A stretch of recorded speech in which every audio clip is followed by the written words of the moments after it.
Hello everyone, welcome back to new blog. আজকের দিনটা আসলে খুব বেশি উইন্ডি অ্যান্ড সানি দুইটা মিলাইয়া, যার কারণে বারোই গেলাম। প্রথমেও গেলাম টুকটাক বাজার করাত, আর কিছু স্পাইসেস লাগবো। আর বাজারও গেলে আসলে অনেকটাও লাগে। যাওয়ার আগে মনে হয় জাস্ট একটা দুইটা লইমো, কিন্তু যাওয়ার পরে অনেক কিছু লাগে। এদিকে আমি দেখলাম যে পুরা দেশি খোলার মতো গাছর যে চাম্পা খোলা আছে ওলা, তো এগুন সব খাসা। যাই হোক, টুকটাক বাজার কইরা এখন যাই মুগি। বাজারও আইসলাম জাস্ট একটা জিনিস নেওয়াত, কিন্তু আওয়ার পরে দেখা গেল অনেক কিছুই আসলে শেষ হয়ে যাব। তখন এই কি বারবার আইয়া তো লাভ নাই। এরপরে আমার মেইন যে জিনিস চা পাতা নেওয়া ইসলাম।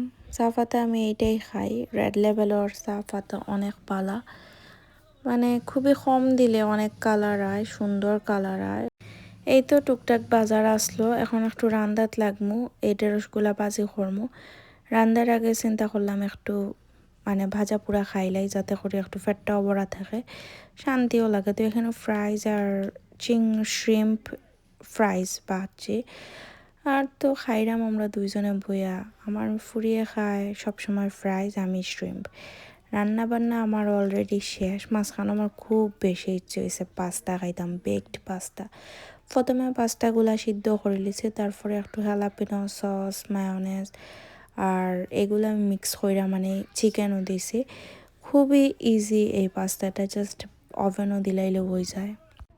এই পাস্তার মেইন ইনগ্রেডিয়েন্টস আসলে চিজ, যেহেতু এটা চিজি পাস্তা। আর এই চিজগুলো যখন বেক করা হয় তখন কিন্তু একটু পুরা পুরা হয় আর খুবই মজা হয়। তো আমি এই ক্রাফটর চিজটা ইউজ করছি।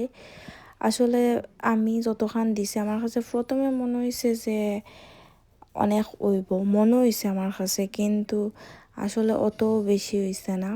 তো এটা আমি বোয়াই লিছি, বোয়ানোর পরে হয়েছে গিয়া প্রায় 20 মিনিটের মতো বেক করছি। আর এদিকে আমার ঢেঁড়স ভাজি হয়ে গেছে, ঢেঁড়স ভাজিতে আজকে খাইমু।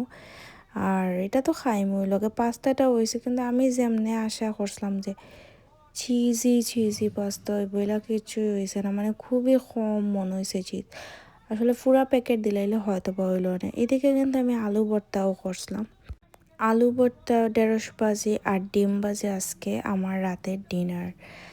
আর এই যে মানে খানিটা একদম ওয়ার্ল্ড ফেমাস, আমার মনে হয় বাঙালিদের সবে আলু ভর্তা ডিম ভাজিটা আইলিতাই বেশি খায়। আজকের ডিম ভাজিতে আমি একটু ধনিয়া পাতা, পেঁয়াজ, মরিচ দিছি। নর্মালি ধনিয়া পাতা তো সব সময় থাকে না, দেওয়া হয় না। আর ধনিয়া পাতা দিলে কিন্তু খুব মজার একটা স্মেল হয়, যেটার কাছে মানে আরও বেশি মজা লাগে। এদিকে আমি একটু লাল করে ডিম ভাজি, কারণ সাদা সাদা ডিম ভাজি আমার ভাল লাগে না, একটু কড়া ভাজা হইলে ভাল লাগে। এই তো আজকে আমার রাতের ডিনার। প্রথমে বুঝছিলাম খাইতাম না, কিন্তু ইতা মজার খানি থাকলে কেন না খাইয়া থাকা যায়। এত এত খাইছে, এখন শান্তির একটা ঘুম